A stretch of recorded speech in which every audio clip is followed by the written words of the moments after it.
Selamat datang saudara-saudari.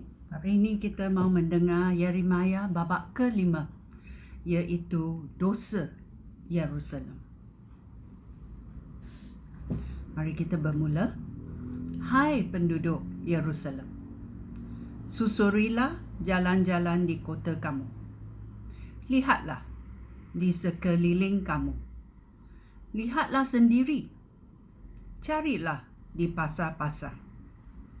Adakah kamu menjumpai satu orang yang berlaku jujur dan yang berusaha supaya setia kepada Allah? Jika ada, Tuhan akan mengampuni Yerusalem. Walaupun kamu berkata bahawa kamu menyembah Tuhan, kamu tidak bermaksud demikian. Sesungguhnya Tuhan menuntut kesetiaan. Dia memukul kamu, tetapi kamu tidak mengambil perhatian. Dia meremukkan kamu, tetapi kamu tidak mahu menerima pengajaran. Kamu degil. Kamu degil dan tidak mahu bertaubat daripada dosa. Kemudian aku berfikir, mereka hanya rakyat jelata yang tidak tahu apa-apa. Mereka bertindak bodoh. Mereka tidak tahu akan tuntutan Allah mereka dan kehendak Tuhan bagi mereka. Aku akan pergi kepada para pembesar dan bercakap dengan mereka. Tentu mereka mengetahui tuntutan Allah mereka dan suruhan Tuhan mereka. Tetapi mereka semua menolak kekuasaan Tuhan. Ya, ini adalah para pembesar dan imam-imam, kita berkata. Ya. Dan mereka tidak mahu mentaati Tuhan. Itulah sebabnya mereka akan dibunuh oleh singa dari hutan. Mereka akan dicabik-cabik oleh serigala dari gurun. Dan harimau bintang akan keliaran di kota-kota mereka. Jika orang keluar, mereka akan dicabik-cabik kerana dosa mereka terlalu banyak. Mereka telah berkali-kali meninggalkan Allah. Tuhan berfirman, ayat 7. Mengapakah aku harus mengampunkan dosa umat aku? Mereka tidak meninggalkan aku dan menyembah Tuhan-Tuhan yang palsu. Mereka telah meninggalkan aku dan menyembah Tuhan-Tuhan yang palsu. Aku memberi umat aku makanan sampai mereka kenyang. Tetapi mereka berzina dan pergi ke rumah pelacur. Mereka seperti kuda jantan yang gemuk dan kuat nafsu berahi. Masing-masing mengingini isteri orang lain. Tidak patutkah aku menghukum bangsa seperti itu dan membalas perbuatan mereka itu? Aku akan menghantar musuh untuk merosakkan ladang anggur umat aku, tetapi bukan untuk memusnahkannya sama sekali. Aku akan menyuruh musuh memangkas ranting pokok anggur kerana ranting-ranting itu bukan milik aku. Penduduk Israel dan Yahuda telah betul-betul mengkhianati aku. Aku, Tuhan, telah berfirman. Tuhan menolak Israel. Mari kita mendengarnya ayat 12. Umat Tuhan mengatakan perkara yang tidak benar tentang Tuhan. Mereka berkata, "Dia tidak akan berbuat apa-apa. Kita tidak akan ditimpa bencana. Kita tidak akan mengalami peperangan atau kebuluran."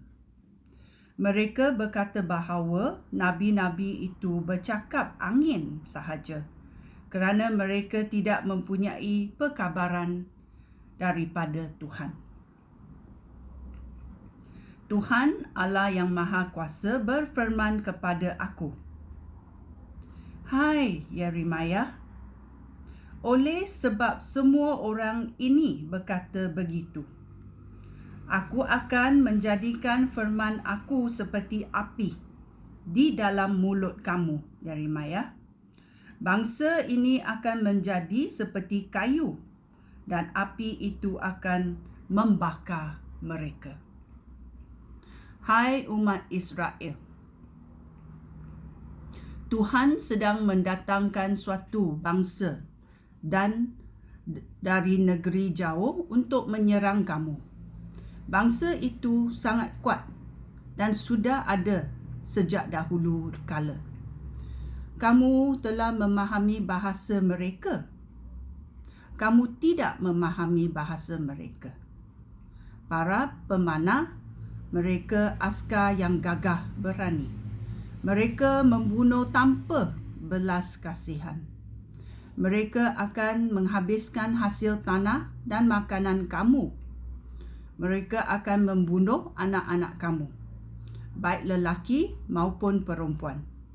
Mereka akan menyembelih ternakan lembu dan domba kamu. Mereka akan memusnahkan pokok anggur dan pokok ara kamu.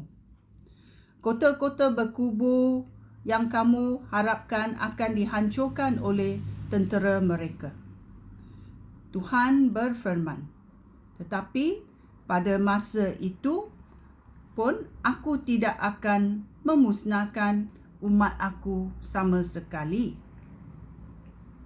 Apabila mereka bertanya sebabnya aku melakukan semua itu, katakanlah, hai Yeremia, bahawa sebagaimana mereka meninggalkan aku di negeri mereka sendiri, lalu mengabdikan diri kepada dewa-dewa bangsa lain, begitu juga mereka akan mengabdikan diri kepada bangsa-bangsa asing di tanah yang bukan negeri mereka.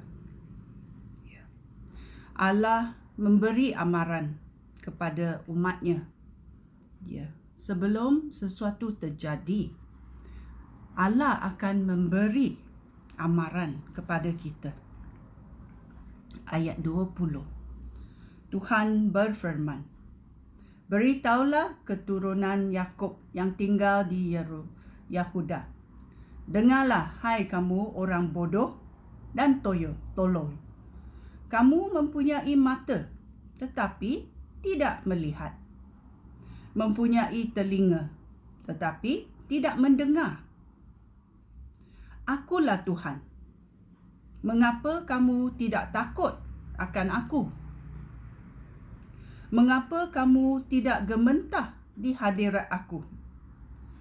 Aku menjadikan pantai sebagai perbatasan laut yang tidak dapat dilampaui selama-lamanya. Laut dapat bergelora dan gelombang boleh mengamuk tetapi tidak dapat melintasi perbatasan itu. Tetapi kamu degil dan kamu suka melawan. Kamu telah menyeleweng dan meninggalkan aku. Kamu tidak pernah ingat akan untuk menghormati aku. Padahal akulah yang mengirim hujan pada musim luruh dan pada musim bunga. Aku juga yang memberikan kamu musim menuai setiap tahun. Tetapi dosa kamu telah menghalang semua perkara baik itu. sehingga kamu tidak dapat menikmatinya. Orang jahat tinggal di kalangan umat aku. Mereka seperti orang yang menggaui jerat yang dipasang untuk menangkap burung, kerana mereka memasang perangkap untuk menangkap manusia. Mereka seperti pemburu burung yang mengisi sangkar dengan burung, kerana mereka mengisi rumah dengan barang-barang yang diperoleh dengan penipuan. Demikianlah mereka menjadi berkuasa dan kaya, serta gemuk dan makmur. Mereka menjadi kaya dengan penipuan. Kejahatan mereka tiada batasnya. Mereka tidak membela hak anak yatim piatu dan tidak berlaku adil terhadap orang yang tertindas. Tetapi aku Tuhan, yang menghukum mereka kerana semua perkara itu. Aku akan membalas perbuatan bangsa ini. Sesuatu perkara yang dahsyat dan ngeri telah berlaku di negeri ini. Semua yang dikatakan oleh nabi-nabi dusta berlaku. Imam-imam memerintah mengikut arahan para nabi itu, dan umat aku suka akan perkara itu. Tetapi apakah yang dilakukan mereka pada akhirnya? Apa akan berlaku kepada mereka pada akhirnya? Bila kita membuat dosa akan memberi kematian. Mengapa ini berlaku? Kerana kita telah menolak Tuhan. Kita tidak ingin bertaubat. Dalam ayat 7, Tuhan berfirman, "Mengapakah aku harus mengampunkan dosa umat aku?" Kita mesti merenungnya dengan teliti. Ini adalah Yeremia bab ke-5. Sekian, terima kasih. Shalom.